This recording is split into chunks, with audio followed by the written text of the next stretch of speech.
আইসো তুমি বাড়ি বুঝছো না চিন্তা করবা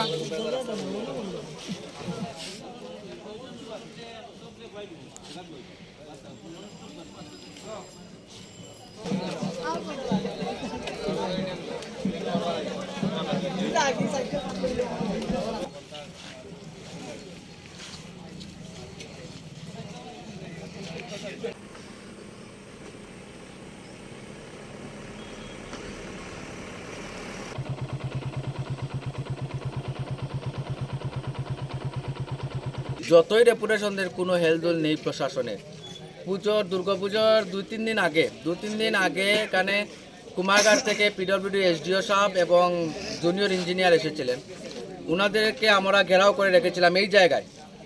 তো এই জায়গায় ঘেরাও করার পর তিনি আমাদেরকে আশ্বস্ত করলেন যে আপনার লক্ষ্মী পুজোর 3 দিন পর ওনারা কাজ শুরু করবেন।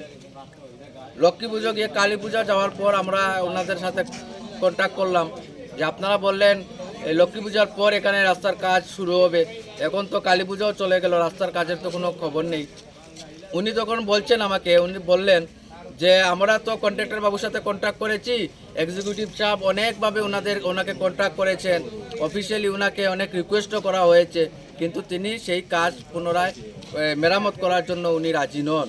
কিছুদিন আগে আপনারা দেখতে পাবেন এখানে কিছু গর্ত পাথর দিয়ে ফিলিং করার চেষ্টা করা হয়েছিল, তাও যেভাবে এস্টিমেট দেওয়া হয়েছে ফিলিংয়ের, সেই এস্টিমেট মোতাবেকও এখানে কাজ করা হচ্ছে না। সেই ফিলিংয়ের মধ্যে অনেক ঘোটালা হয়েছে, যার কারণে আমরা এটা দেখে আমরা বন্ধ করে দিয়েছি। তারপর এখানে কথা